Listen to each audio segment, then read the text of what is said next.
নমস্কার, স্বাগত জানাই রাজু দে।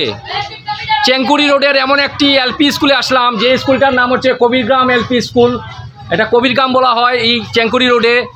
প্রচণ্ড বাজে অবস্থা আর কি, প্রচুর বাজে অবস্থা। ক্লাসরুমের নিচের দিকে জল যায়, উপর থেকে বৃষ্টি পড়ে নিচের দিকে জল যায়। উপরের টিনের অবস্থা খারাপ, রুমের অবস্থা খারাপ, নিচের ফ্লোরের অবস্থা খারাপ। ক্লাসরুমে স্টুডেন্টদের ক্লাস করতে প্রচণ্ড সমস্যা হয়।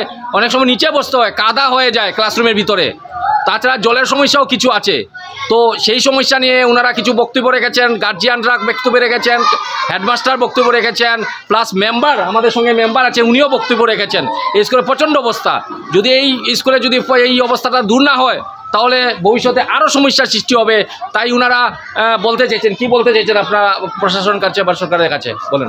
আমরা সরকারের কাছে এইটাই চাই যে স্কুলের যে স্পেশালি পানীয় জল এবং ইনফ্রাস্ট্রাকচার, স্টুডেন্ট হয়েছে আমাদের প্রায় 170-এর উপরে। তো 170 পপুলেশন, এটা খুব বড় একটা পপুলেশন। এটা যদি মাত্র 3টা রুমের মধ্যে এইগুলো সবাইকে অ্যাডজাস্ট করে বয়া, এই গরমের মধ্যে আমরা এই গরম, এত গরম প্রচুর। এই তো চলো কয়েকদিন তো বৃষ্টি দিল, কিন্তু এর আগে কত গরম, আবার তো গরম শুরু হবো। তো প্রশাসনের আমরা অনুরোধ এটা যে অতি সত্বর আমরা এই রুমটা যাতে এখন বানানি হইতো, আর তারপর উপরে যে বৃষ্টি দিলে জল পড়ে এইটাও ঠিক করা হইতো, আর নিচটা কমসে কম একটা প্লাস্টার, নর্মাল প্লাস্টার দেওয়া দিলেও কমসে কম বাচ্চারা যাতে, কেননা আমরা বাচ্চারা বাড়িতে তো আমরা ভালোভাবে রাখতে চাই, কিন্তু স্কুলে আইলে বাচ্চারা অত নোংরা হয়ে যায়, খাওয়ার জল নাই।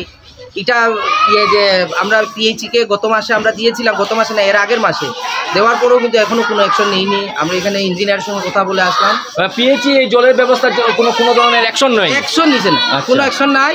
তো আমরা একটা প্ল্যানিং করছি যে কিছু মেনটেন্যান্সের টাকা আছে, এটা দিয়ে আমরা এই সাপ্লাই জলটা হয়তো কিছু লাগানি একটা প্ল্যানিং করতেছি। আগের যে লাগানি এটা খারাপ হয়ে গেছি।